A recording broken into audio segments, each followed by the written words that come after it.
Has life ever thrown you a curveball and you got pissed or triggered, or you felt way more angry than you've ever felt before? Well, we're going to talk about that little thing called getting triggered and what you can do about it, all on today's Beautiful Mind Show. Your mind is a beautiful thing, but if left unattended, it can get ugly real quick. If you're not constantly curating the content your mind consumes on a daily basis, then your surroundings will dictate your daily thoughts, habits, behaviors, and actions. This show has only one goal: to leave your mind more beautiful than it was when you arrived. Welcome to the Beautiful Mind Show.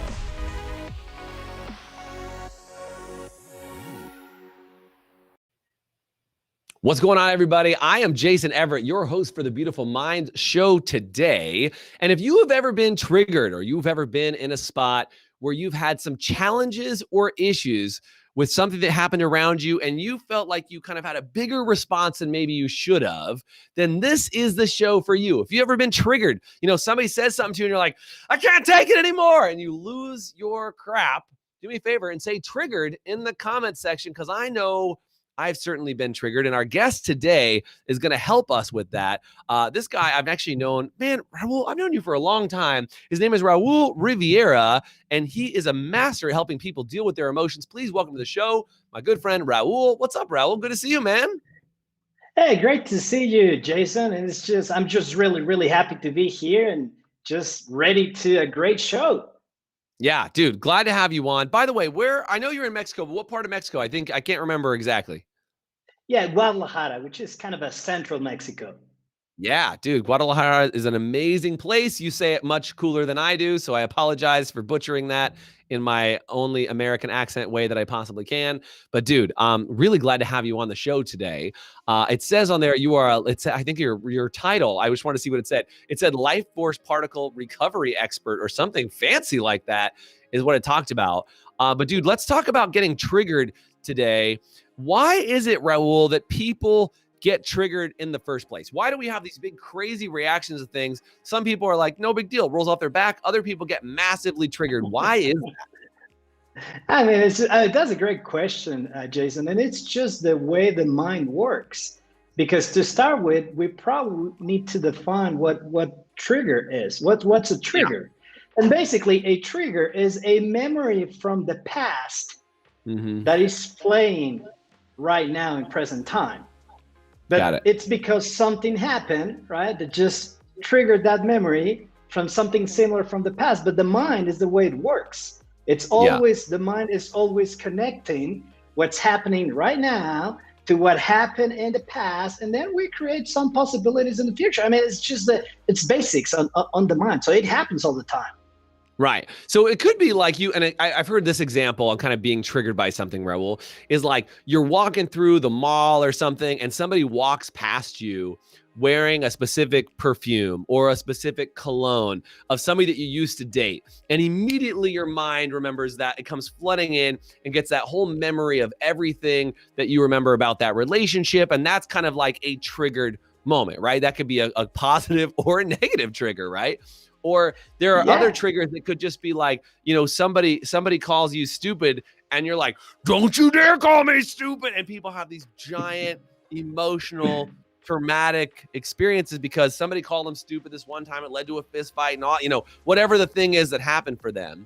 So how do you, if you get triggered that way by the things that you interact with on a day-to-day basis, how do you work to remove the triggers? Like if you're watching and you want to remove the triggers, do me a favor and say remove in the comment, because I certainly know that that's the thing I love to work on, Raul. Like I work with, people from your team multiple times a month on removing my emotional triggers to situations.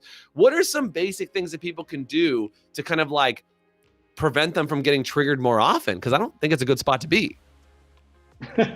Well, definitely. Yeah, there's different things we could do, right? And it depends on how big the trigger is. But first of all, when we're handling a trigger, we're actually handling our energy. We're handling our emotions as well. Because emotion, it's energy in motion, right? So the moment you get triggered, it's like you're in pulse, right? You're here in present time, but at the same time, you're watching or feeling, sensing something from the past. So the first thing you can do if you notice that you're triggered, and you said it very, very well, it could be a fragrance, it could be just the way somebody's looking at you, it could be just a place, a flavor of the food, whatever, But once you feel or notice that you're getting triggered, so the first thing, and this is really, really important, you just need to acknowledge that. That's really the first step. If you're triggered in any situation, if it's in business, if it's with your loved ones, if it's with meeting people, whatever the situation is, but if you're triggered, first step, just acknowledge that. If you resist that, right? Like, hey, did something happen? Are you triggered? Catch it initially and notice that you got triggered. Like just noticing that you're having that bigger reaction is clutch out the gate.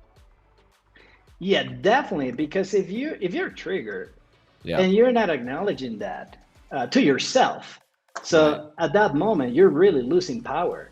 You're really losing energy, and it will show. I mean, how many times people could ask you like, "Hey, did something happen today?" Because you look like that. I mean, you look triggered. Right. But then if I'm into work and had fighting, somebody say that, they're like, "Is everything okay?" And I'm like, "Why?" And they're like, "Because your face looks like you just got punched or something."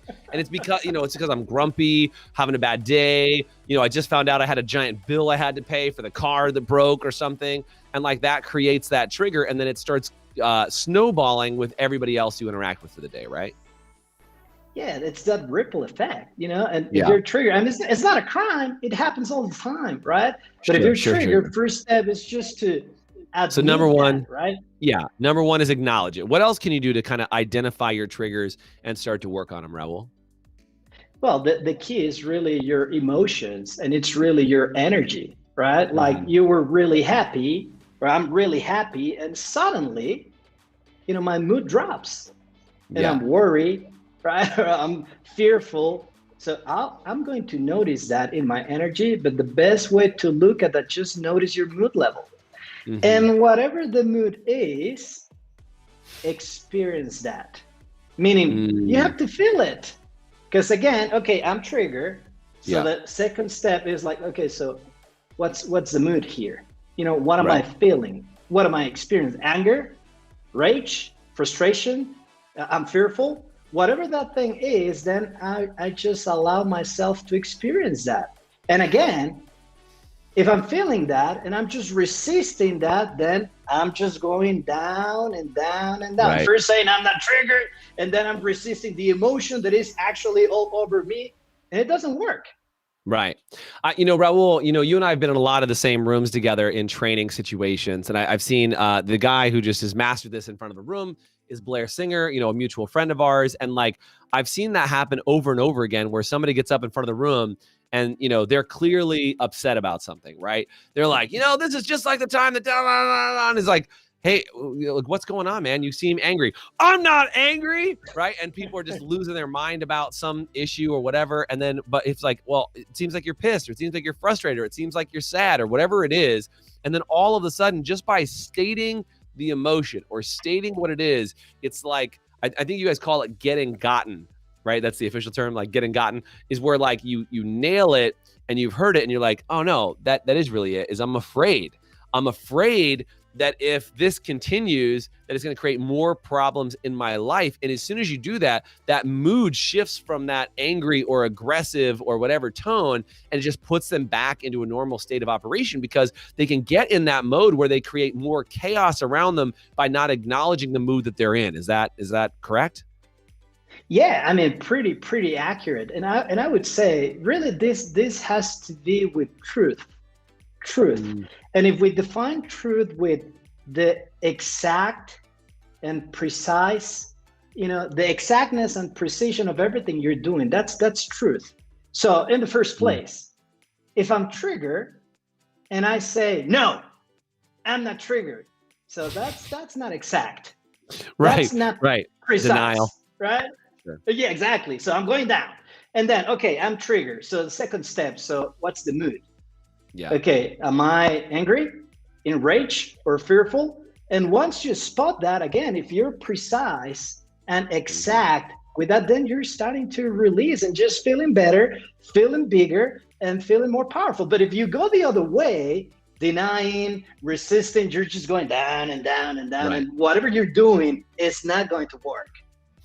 So talking about this, Raul, because I think a lot of people live in that, and then there's like a long-term effect problem, right? Is like you get triggered, you don't acknowledge it, you don't deal with it, and your emotion gets in there. And then like now you're kind of like, I like to call it like a kid with a sunburn, right? Is like everything triggers you. Do you know what I'm saying? Is that like, you know, it's like if you ever had a kid who had sunburn, like I got 2 boys, right? I got a 4 and a 7-year-old. If my son has a sunburn, you're like, hey buddy, let me get you real quick. And you put your hand just anywhere near them, like, ow, dad, like leave me alone. And I think people kind of emotionally become like sunburned children, right?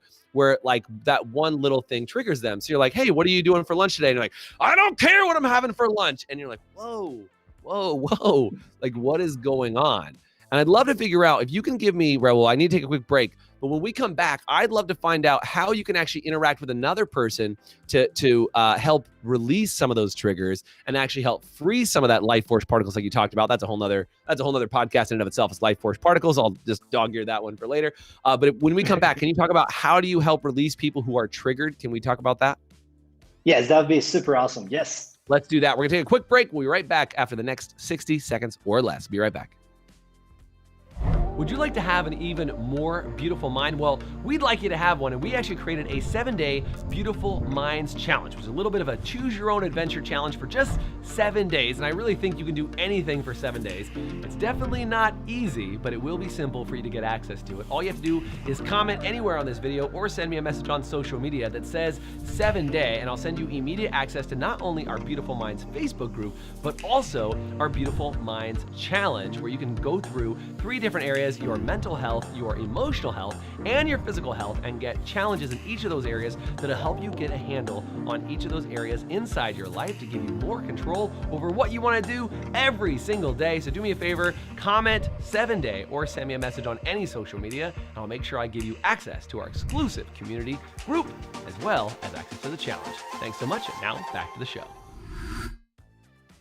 Welcome back. I'm chatting with my friend Raul, who is an expert in helping people who have become triggered, back to, I was just put them back into a normal place. Like Raul, I think that's it, right? It's like, it'd be really good if everybody's just kind of like mellow and chill and like, you know, can just be normal to interact with instead of being, like I mentioned earlier, a sunburned kid that just reacts poorly to everything. You're an expert at putting people back into their normal mode of operation. Right before the break, I asked you about how do you release somebody from being triggered? What are some of the ways that we can release people from becoming extremely triggered, Raul? Yeah, I would say that it could be like a 3-step process. But the first one is really, I mean, if you really want to do that, and if you really want to help the person and release that memory or that mood that they're sitting in. So the first thing you really need is to be super present. I mean, really, really present. I mean, that's step one. If you try this, when I'm about to share with you, and you're not present, meaning you're somewhere else or your attention is with something else, it's not going to work. Present is because like they will feel it in that moment, right there, without free from any distraction. Correct? Yeah, I mean, it's basically giving your full attention to that person. Because, and I know some people would say, well, I'm really good in multitasking, blah, blah, blah. Well, if you really want to help that person release that, you can't do that. And you need to give your full attention to that person. That's step one, right? Being super present. Why? Okay. Because the next thing is you really have to be very empathetic. I mean, you have to use your empathy. Because it's really easy to see when someone is like sad, right? Or if someone is like really upset, but you actually have to use your empathy to match that. Let's say somebody is really, like really, really upset, right?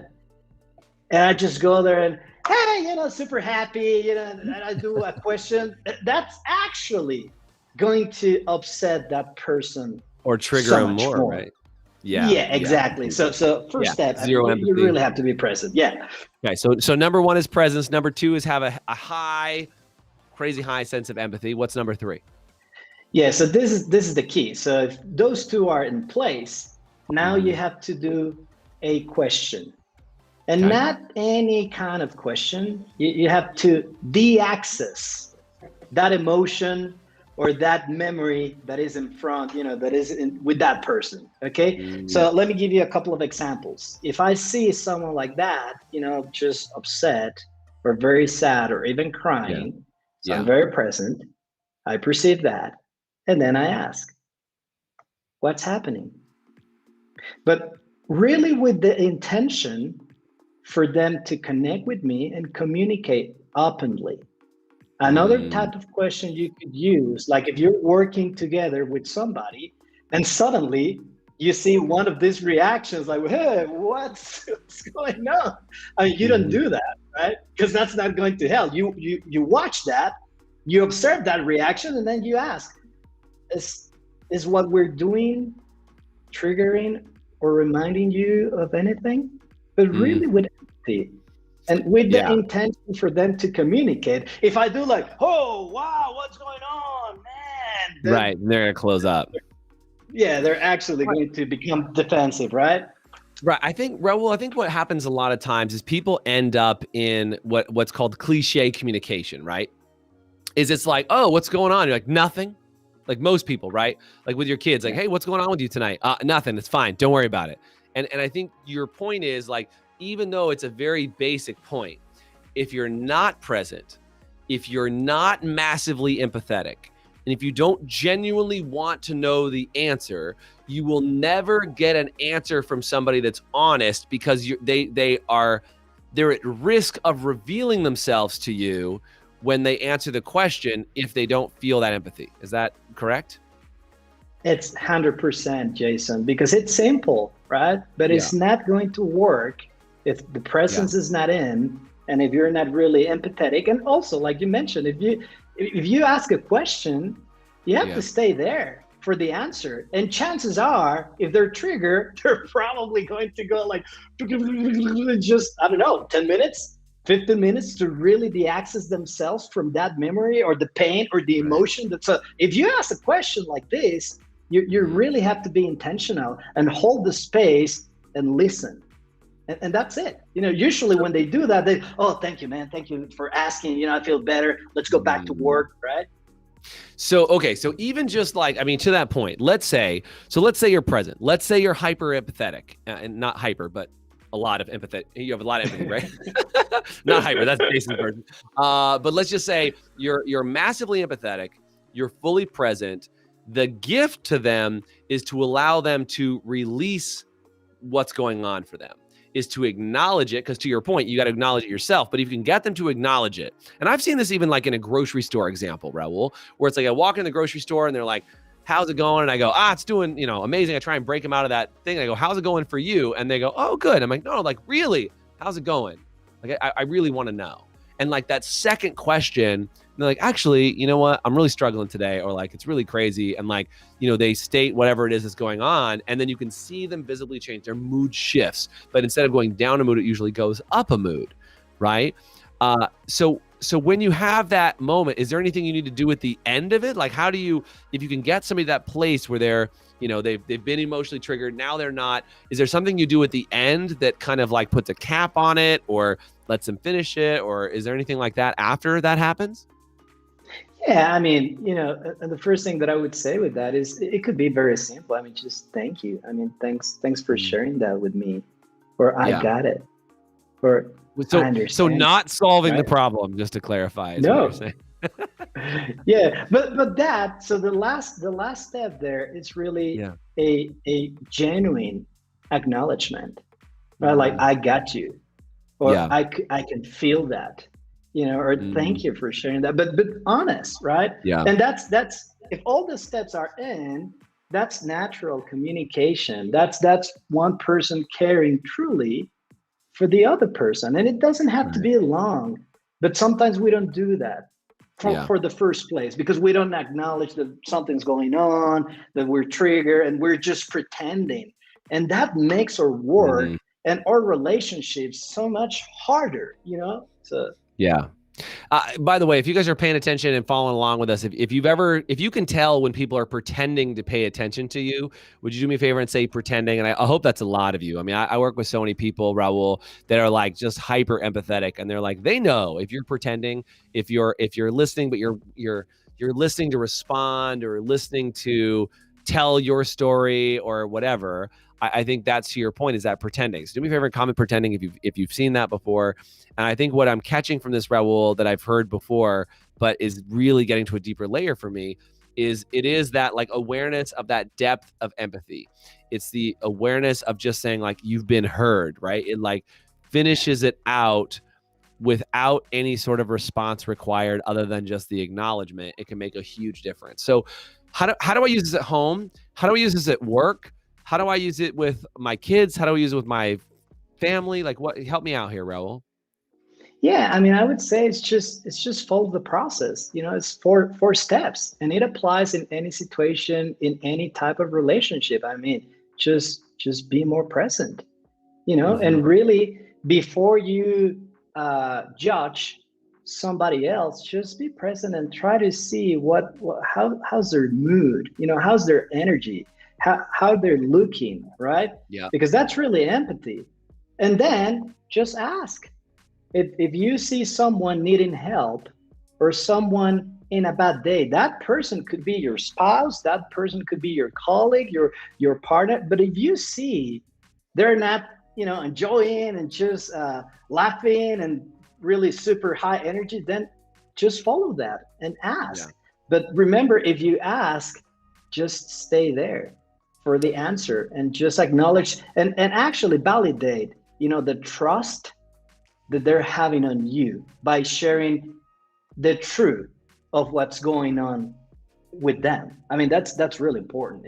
That's something to not be taken for granted when somebody truly communicates with you, honestly. Well said, man. Producer Bob, I'm gonna try and put this up on the screen, do a screen share here. Let me know if this comes through. I saw this yesterday. A good friend of mine, Maggie Yu, shared this in her group. She works with people who have autoimmune diseases, and I love what she said here. Producer Bob, I don't know if this will come up, but I can read it. It says, today you could be talking to someone who is trying their best not to fall apart.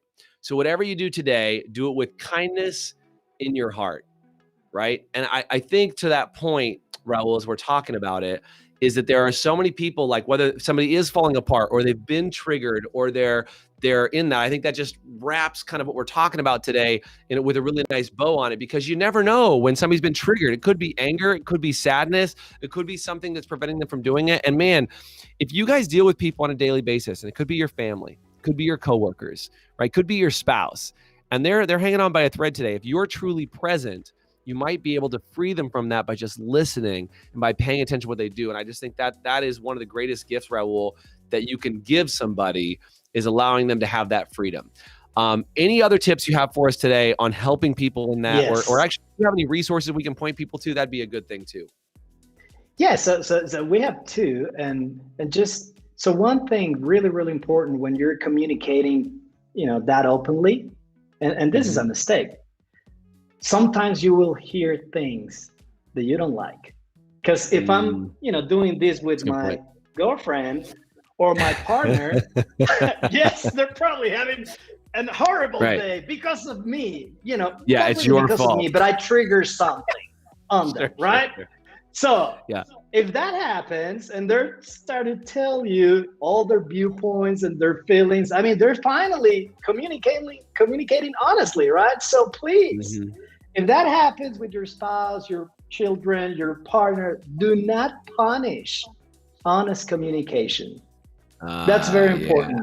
Yeah. Do not punish honest communication. But if you make that mistake, guess what?